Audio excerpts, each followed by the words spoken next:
പ്രിയപ്പെട്ട അപ്പച്ചന്മാരെ, അമ്മച്ചിമാരെ, സഹോദരങ്ങളെ, കുഞ്ഞുമക്കളെ, കൊടുങ്കാറ്റിയും പേമാരിയും എത്രയെത്ര നാശനഷ്ടങ്ങളാണ് ഈ ലോകത്തിൽ വിതച്ചിരിക്കുന്നത്.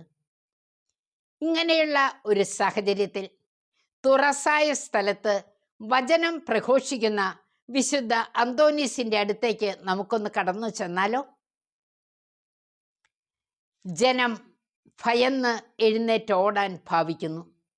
പെട്ടെന്ന് അന്തോനീസ് വിളിച്ചു പറഞ്ഞു, ഇവിടെ മഴ പെയ്യുകയില്ല.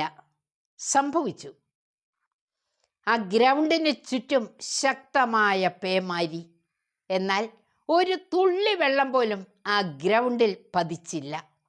സ്നേഹമുള്ളവരെ, 1 തെസ്സലോനിക്ക ലേഖനം 5-ാം അധ്യായം 24-ാം തിരുവചനം പറയുന്നു, നിങ്ങളെ വിളിച്ചവൻ വിശ്വസ്തനാണ്, അവിടുന്ന് അതനുസരിച്ച് പ്രവർത്തിക്കുന്നു.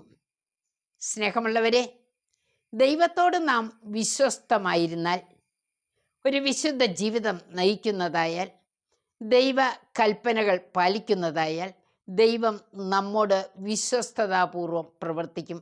നമ്മുടെ ആവശ്യങ്ങൾ ദൈവത്തിൻ്റെ തന്നെ ആവശ്യങ്ങളായി മാറിക്കൊള്ളും. അതിനുള്ള കൃപാവരമാണ് നാം ഇന്നത്തെ ഈ വചന സന്ദേശത്തിലൂടെ യാചിക്കുന്നത്. പ്രാർത്ഥിക്കാം. കർത്താവായ ദൈവമേ, ഈ വചനം ശ്രവിക്കുന്ന എല്ലാവരുടെയും ഹൃദയങ്ങളിൽ അങ്ങയുടെ സ്നേഹം നിറയാൻ പ്രാർത്ഥിക്കുന്നു. അവർക്ക് വേണ്ടി ദൈവസന്നിധിയിൽ കരങ്ങൾ ഉയർത്തുന്നു. ഈ എളിയ ദാസി പ്രാർത്ഥിക്കുമ്പോൾ വലിയ കൃപാവരം ഓരോരുത്തരുടെയും ഹൃദയത്തിൽ നിറയട്ടെ എന്ന് പ്രാർത്ഥിക്കുന്നു.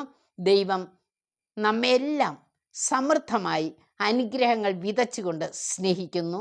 നന്ദി.